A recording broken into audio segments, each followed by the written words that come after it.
Alright, it's been long enough. Time for another HOI4 video where I make myself suffer for your entertainment. I've heard a lot about Sheep's mod and how it makes the AI super good without cheating, so I thought it's about time to take it on. The AI works best on historical settings, so that's how I'm going to play this campaign out. Although I've played a lot of HOI4 throughout these past 9 years, I have not played much vanilla, so an AI optimized to do its best in that environment is definitely something to be feared.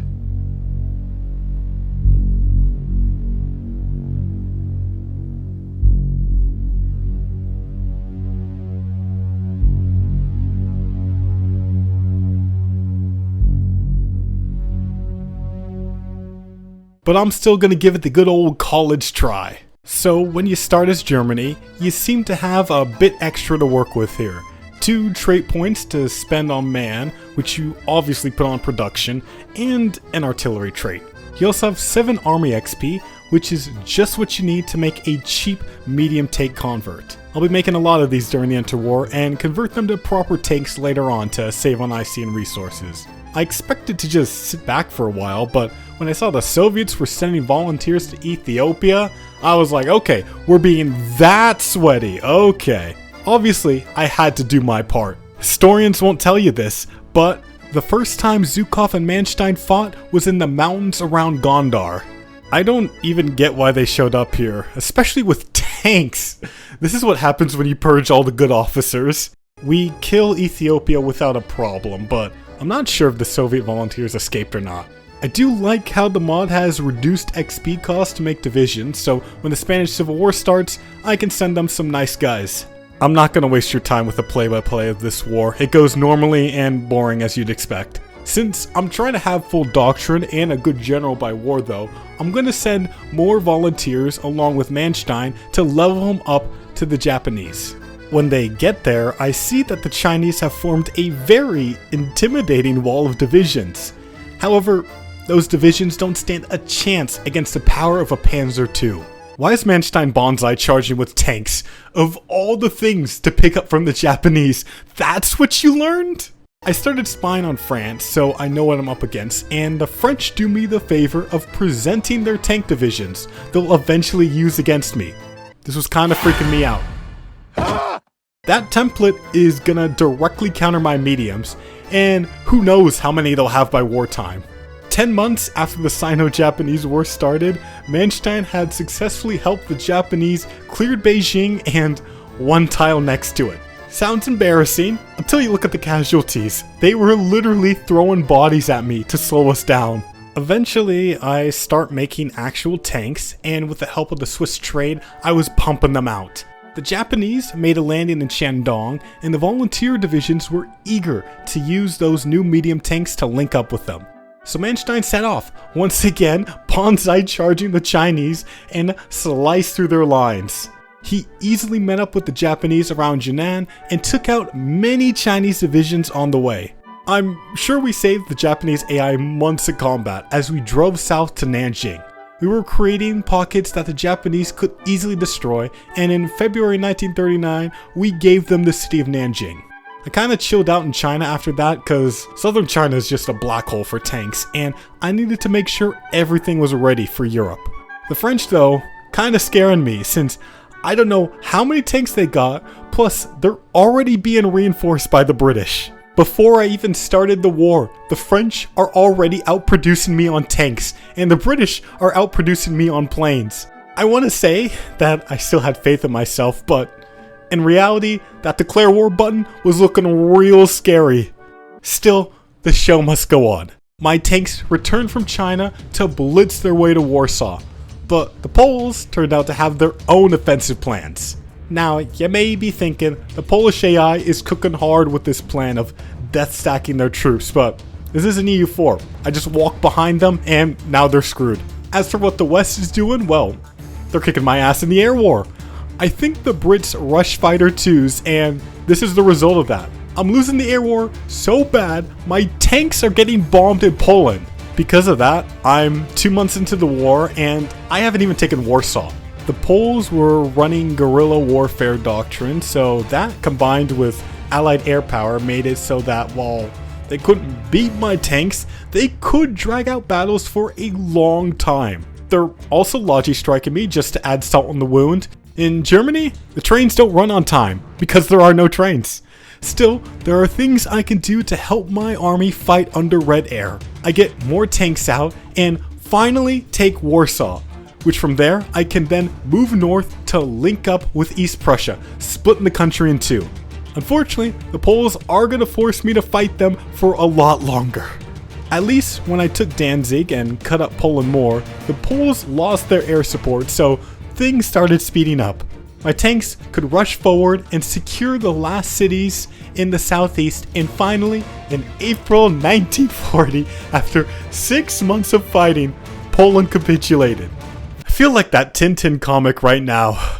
I've gone ahead and done myself the favor of building up a lot of collaboration in France, but before I dare to go around the Maginot, I'm going to hit Denmark and Norway first. Since Poland went so well, I'm going to try to plan things out a lot better so I don't end up fighting a forever front in Norway. At first, German tanks will move into Denmark and secure the country as a staging ground. Then, from Holstein, German paratroopers and infantry will take off to take the ports of Kristiansand and Oslo. Once secured, German tanks can move across to sweep up any remaining Norwegian resistance. On June 25th, the invasion of Denmark began, and on June 26th, the surrender of Denmark was accepted, along with Italy's request to join the Axis. Despite me not even setting foot in France, Mussolini was ready to go in on the Allies. July 1st, German troops started landing on Norway. Kristiansand was quickly captured after the garrison was overwhelmed by the paratroopers. Oslo was better garrisoned, but the paratroopers landing behind them helped clear the beaches for the naval invading infantry. Within a week, the Germans had secured 3 vital ports in southern Norway and thrown the entire Norwegian army in disarray. Tank reinforcements weren't even needed to beat them, but now I had to stop putting off the real challenge, beating France. Our spies had done a great work infiltrating their country, and now we know everything about their army, like how many of those heavy tank destroyer divisions they have, which, as you've probably noticed, is a bit bigger than my tank corps, and as you'd probably suspect, they're just straight up better than what I have. The French military have well prepared themselves for this war, but don't forget, I'm not just going to be fighting the French and British here, I'm fighting the whole Allied goon squad, who's also garrisoning France. If I'm to beat the French, I need to think outside the box. And with the promotion of Kurt Student, I have a good idea of how I'm going to do it. Obviously, paradropping all the high value victory points isn't going to kill France because they're garrisoning all of them. However, what I could use the paratroopers to do is create a salient in the Ardennes forest, clearing a path into France. Once supply is connected to Reims, our tanks could push north and cut off Allied divisions in the Benelux area, hopefully cutting off enough troops to make France more takeable. We've been building fighter twos for a while now, so the Luftwaffe was making a comeback and could actually fight the Allied Air Force. On September 29th, the invasion of the Benelux began. The paratroopers landed on their targets uncontested. Meanwhile, German tanks raced through the Ardennes to reinforce the troops in France and surround the large Belgian army that was on the border. While a good chunk of the Belgian army was neutralized in the forest, it didn't matter that much, with the Allied troops racing in to bolster the Dutch and Belgian defenses. I knew they were going to help, but I didn't think it was going to be this much help. Our salient was bogged down quickly, and we even lost Reims, so any hope of a fast operation was gone. We were going to have to slug it out with all these Allied armies. At least the air war was looking better for us. With newer planes, we were doing a lot of damage to the Allied air power. However, with me being bogged down, the French started taking their own initiative, pushing from the Maginot with their armor. My infantry were getting crushed by their heavy tanks, but I did notice an opportunity. Between Reims and Metz, there weren't that many infantry divisions, and the terrain wasn't that bad to attack. Once Manstein took the hills west of Metz, the road ahead seemed open. It was clear what had to be done. Luftwaffe concentrated all planes over France. The tanks raced towards the Swiss border, while German troops pounded Metz from every direction to secure the vital supply for this operation. Within 3 days, the German tanks had done it, and paratroopers redeployed into the pincer to protect the flanks. The Maginot Line had been successfully cut off. This one move had done so much for me. There was no hope for the French offensive into Germany without supply. I had saved the country, isolated France's best defensive line, along with taking out most of their armored corps. The few French tanks left didn't have a chance against mine. On the open plains of France, it was easy to run around the Allied divisions. The Allied resistance quickly disintegrated in front of me, allowing German tanks to move into Paris and other major French cities with barely a fight. In January 1941, the French government capitulated to me. Since I started operations against France on September 29th, I guess that means the Poles technically lasted longer than the French. Not happy about the AI building extra ports in northern France though. They really are playing dirty here. Unfortunately, this is not the end of my troubles in Western Europe. There are still many Allied troops in Belgium and the Netherlands who need to get pushed out. With complete air supremacy and some planning, my mediums initially break through their lines, taking vital ports from the Allies and even storming into Amsterdam. However, the concentrated Allied troops in the Benelux perimeter continue to stall by reinforcing the few defendable areas left. At this point, I realize that it's spring 1941 and I haven't even prepared for the Soviets at all. They have a better economy than me, but almost all of it is going on infantry and planes. Pretty good infantry to be fair, but no tank divisions fortunately. I still need to get this front over with. Antwerp is clearly the weak link in this defense, so after my tanks regroup, they push again into the city. Finally beating the British defenders, then they shift southeast, taking Namur and cutting off over an entire Allied army from the rest of the perimeter. Brussels and Liège were soon taken, compressing the Allies even more around Rotterdam. With more angles to attack from, I could chip more defenses away from Rotterdam, isolating Allied infantry with my tanks to be finished off later on. With fall of Rotterdam seeming imminent, I considered sending my tanks to North Africa to help the last Italian holdouts in Libya, but there was a tiny obstacle: the entire Royal Navy. I could risk the trip, but I feel like I already know how that story ends.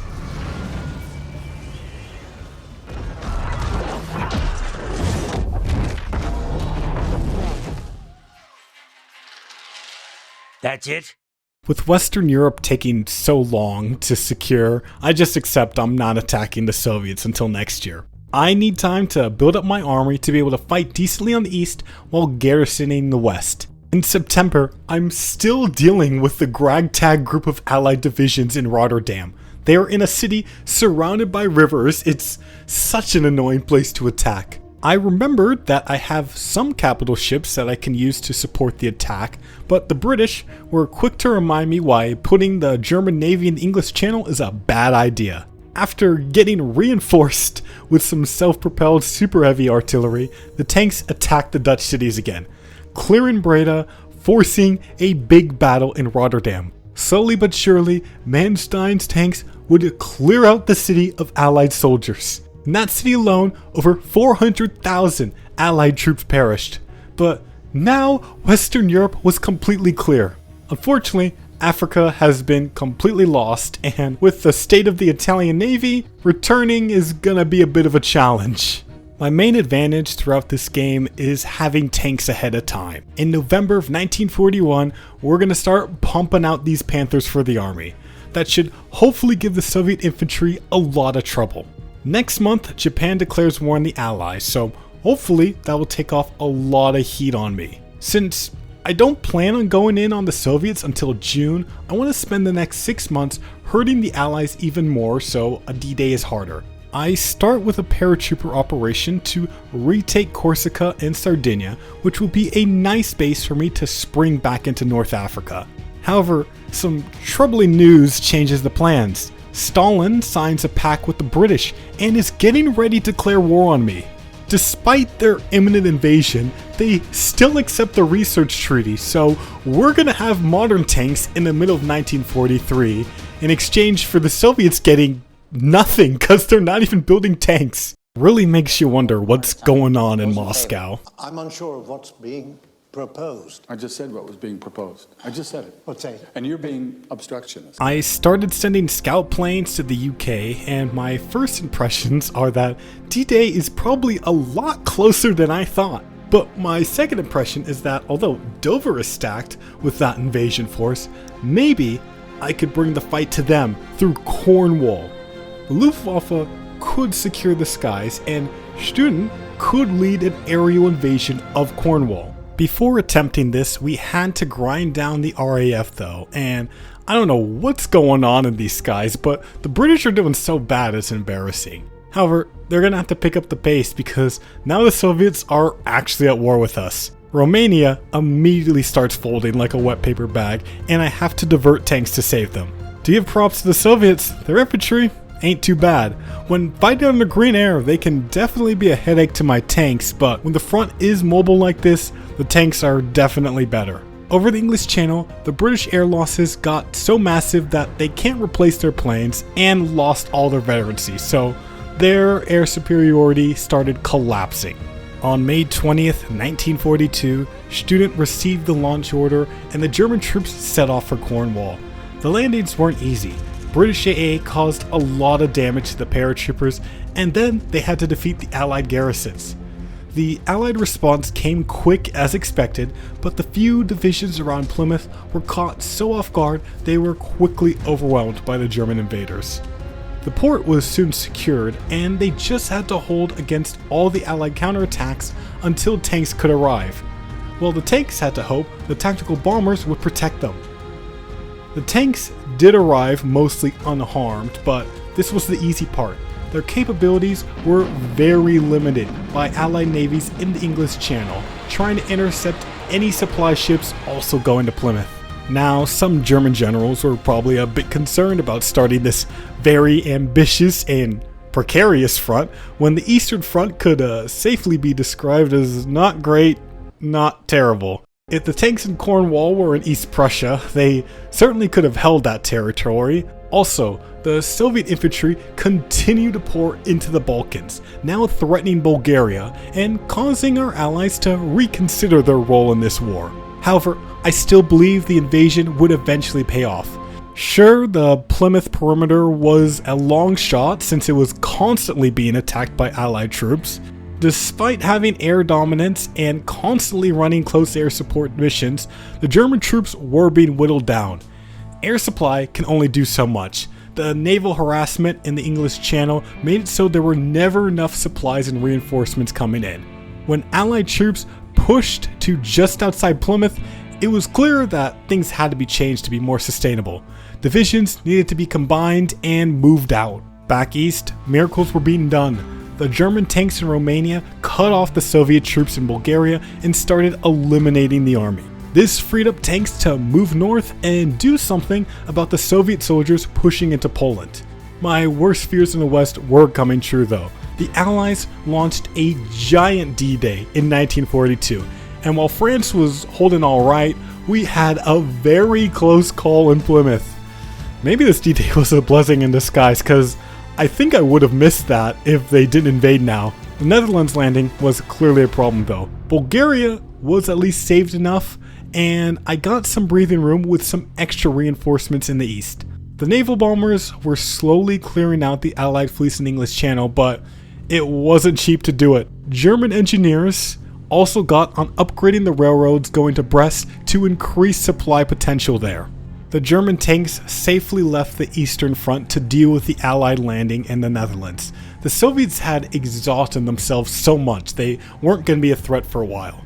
The Allies only had the port of Leeuwarden, so my tanks just had to beeline for it to stop this invasion. Our counterattack started well with cutting off the Allied troops in Emden and quickly neutralizing it. But in the next move to cut off Leeuwarden, I underestimated the AI's response and got tanks surrounded.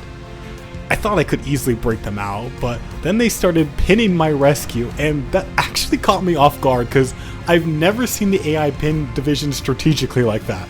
I was only able to save one out of the 4 tank divisions, and I was just sitting there like... Wait a minute. How did this happen? We're smarter than this. Oh, also the Allies are mass landing on Sicily, so I'm gonna have another front to deal with. Yay. Fortunately, had some green recruits to replace those tanks, and they set off for the Netherlands. The invasion was very killable since they are mostly on planes and are overstretching themselves. I just needed to be more careful. The tanks rushed forward to cut off Leeuwarden safely and then hit the port with everything they had. Men had gathered from all over the world in this port, but none of them had the power to beat my Panthers. Within 3 days, the port was back in German hands and over 500,000 casualties were inflicted just within that port. I know there was at least another 300,000 to take care of in the Netherlands and northern Germany. But these tanks aren't going to get a moment to rest, because not only are the Allies coming back again with another landing, Italy is dead in the water, and that country is within a month of total collapse. The tanks get Rome back for the Italians and work on creating a stable front line around the city. This whole time, the Allies continue to hammer the Plymouth perimeter, even doing naval invasions around the city to retake it, but still, the soldiers there continue to hold out. Finally, for a few weeks, I get time to think instead of desperately rushing around to put out fires around Europe. I see an opportunity to get some initiative in Cornwall. This is a really cheap trick, but it's what I gotta do to beat this Allies. I'm gonna land paratroopers right behind the death stack to pin it in place and then attack it with my tanks in Plymouth to hopefully win that battle faster than the troops there can reinforce it and kill everything. I waited for the right moment and launched the divisions. Everything goes exactly as planned. The paratroopers hold out and the tanks run over the Allied armies in Cornwall, taking out over 540,000 soldiers. The numerous failed landings, followed with that devastating defeat, left the Allied presence in the UK significantly drained, but that didn't mean the road ahead was going to be a cakewalk. More Allied troops would deploy to this front to continue hammering the German lines, but not enough to keep them pinned. When the Allies exhausted themselves, the Germans broke out of the perimeter with the goal of securing Portsmouth or Bristol. Without either of these ports, it'd be impossible to advance further into England. Fully aware of that, the Allied troops would constantly hound any German troops getting near those cities. There would be no time to rest for any German division that tried to leave Cornwall. Since German tanks sat at the very edge of their supply lines, once they left the area, they could not hold positions outside the cities for long. It was a full-on meat grinder, and the strength of the German divisions reflected that. But those tank divisions would have to make it work because they're not getting reinforced for a while. In April 1943, the Allied troops finally tired themselves out more than me, so the tanks pushed forward to envelop Bristol.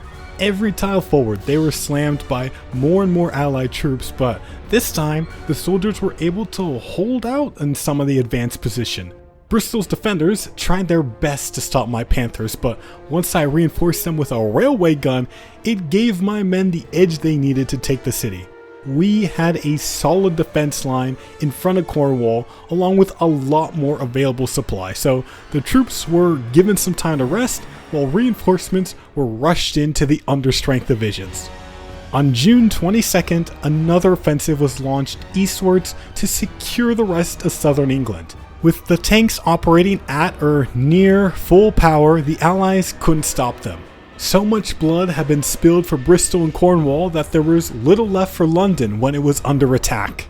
The AI troops have a very bad case of bystander syndrome here, with a shocking amount of troops still planning invasions for mainland Europe.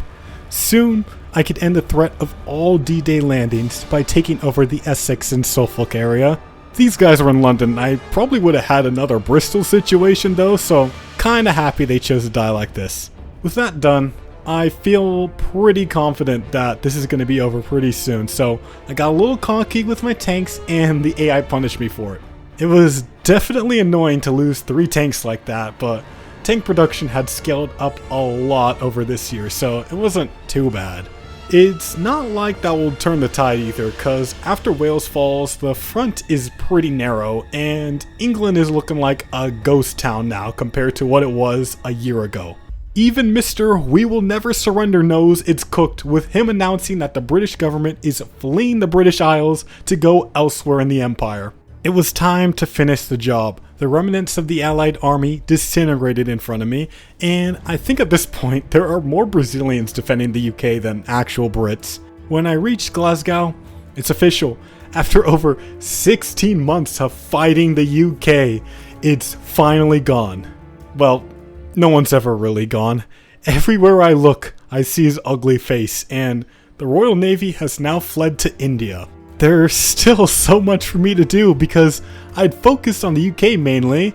I left the Italian front as a stalemate, which led to poor Mussolini getting kicked out of power. Now there is a full-on civil war. There is also many Allied divisions still sitting in Ireland and the Isle of Man that needed to be dealt with, so there are no Allied landings in the British Isles.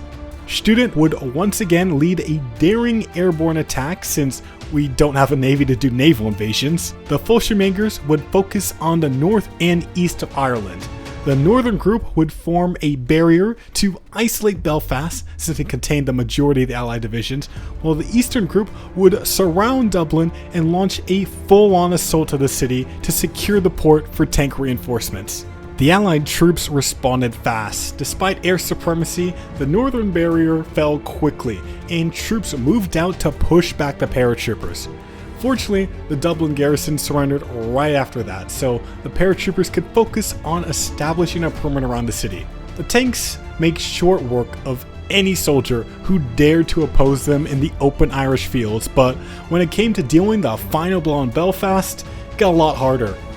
Honestly, I didn't know Ireland had mountains. I always imagined the island as flat as Kansas. The tanks have to push around the mountains and hit the city directly.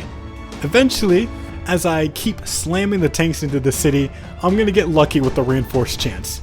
While that happens, it's finally time to save Italy. The Allied units here can barely scratch my tanks, so I break through almost instantly. As I drive south and return Italy to its rightful ruler, the thought that I could have done this so long ago gets louder and louder in my brain. I probably could have stopped this civil war from even happening. Low-key trolled Mussolini by just laser focusing on the British front. Well, with 750,000 less men to fight for the Allies, Mussolini can at least take comfort that Italy is going to be safe for a while. Belfast was cleared up by the time I finished with Italy, and we have quite the catch here in the Irish mountains. All of these troops were supposed to liberate the UK, and I can't help but notice so many of them are from Latin America. With no British army, I guess the Allies had to outsource from somewhere. It takes about 2 weeks before they fully surrender, and there was over 1.2 million men in that one pocket. Since I have armor maintenance companies on my tanks, the equipment capture goes crazy. I haven't built a single Amtrak this game, by the way. Now apparently during this, I lost Norway, which after looking into it, was from a revolt. This is what I get for using the Reichskommissariat system. For a government whose job it is to suppress resistance and give me factories and resources, they're really bad at it. Even if you cheat to give them all the guns and manpower they need, when you check on them later, it will still end up like... Anyways, the last remnants of the Allied troops are cleaned out of Sicily, and then I went for the last major staging ground around the British Isles, the Isle of Man. The Fallschirmjägers were heavily outnumbered, but the out-of-supply divisions could only fight for so long before they were all forced to surrender. Another 300,000 men down. Now it's finally time to deal with the Eastern Front. It's kinda crazy how fast the Soviet threat fizzled out. To be fair, that may have something to do with Japan declaring war on them in 1942 for some reason, but really their build was kinda bad. They built so many planes, way more than I can even contest, but planes can only do so much if the army is mid. Despite that, they still have pushed us back into core German territory, taking over all of Poland and East Prussia, but With the combined efforts of Manstein's tank army, this will quickly be turned around. The Danzig group pushes across the Vistula to liberate East Prussia, while the other three groups push towards Warsaw to retake the city and link up with the Danzig group, isolating and overrunning as many Soviet divisions in Poland as possible. The plan goes off spectacularly. Within a week, entire Soviet armies are being cut off by the time the tanks reach Warsaw and Königsberg. By the second week, East Prussia is completely clear and tanks are already back to the original border. There are too many pockets to count, but in the major one by Danzig, nearly 1 million men perish. There doesn't need to be much strategy from that point on. The Soviets don't have enough infantry to stop my tanks running around and encircling more. By the end of August, they can barely put one division per tile, and I've hardly taken any core Soviet territory. We start off September great with another major encirclement around the Pripyat marshes. The summer of 1944 has just been disastrous for the Red Army. By fall, they're down to 123 total divisions, and they've taken 18.5 million casualties over these past 2.5 years. The German army has come a long way. In May, my tanks were fighting in Poland to reach Warsaw, and now in November, those tanks are driving through the heart of Russia, taking Moscow without a fight. Unfortunately, that position was not sustainable, since when Soviet reinforcements arrived, they quickly pushed me out of the city and actually forced me back a good amount of space. While this winter offensive was happening, the Americans did a landing around Scapa Flow and started retaking northern Scotland. They were hard committing to retaking the UK, with many divisions pouring in and trying to get more landings around the island. I'm impressed the Allies could still do these landings after losing all that they have, but it's too little too late. I can see the vision for what the Allies and Soviets were going for in this game. The Soviets want to bog me down in bad supply areas of Russia to counterattack me hard when I overextend, and that's when the Allies hit the shores with a large D-Day to overwhelm my army and eventually beat me. However, I outplayed that strategy by simply ignoring the Soviets, since their build is mainly about killing time on the defense and crippling the Allies so much that they couldn't help again until it was too late. The millions of casualties the Soviets took from throwing bodies against my lines while I was in Britain certainly didn't help, along with the collaboration I built in the country. Their surrender limit was so high, when I had only taken Moscow and Leningrad, they only needed a little bit more to push them over the edge. The Eastern Front was no more. All that was left was the last-ditch Allied operation to retake the UK. With all of my attention on it, I knew I could finish this fast. However, the numbers and rough terrain in Scotland made a direct counterattack from England impossible. Student prepared one last operation to secure Europe for good. On June 8, 1945, the Fallschirmjägers took off from northern England to land in Upper Scotland and take Scapa Flow to resecure as much of the Scottish Highlands as possible. Despite taking a lot of damage from AA, the troops did get the naval base and moved southwards towards Inverness and Oban to set up the second front against the Allied invasion. I quickly built railroads to activate the Inverness supply hub so I could begin stage 2. Panzer reinforcements arrived to support the paratroopers, and all the tanks started hitting the invasion from both sides. The tanks took the port by Glasgow and then pushed eastwards to the city itself. The Allied soldiers at this point had too little supplies to stop my tanks, so after taking Glasgow, they reached the east coast of Scotland, splitting the invasion in two.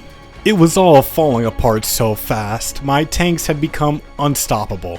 And despite having so many men in these battles, it doesn't matter if they don't show up for combat. These pockets took a few weeks to clean up, but the northern one had close to 600,000 men, I'd say, while the southern one had almost 1 million. After that, I think I'm fine to just call this a win here.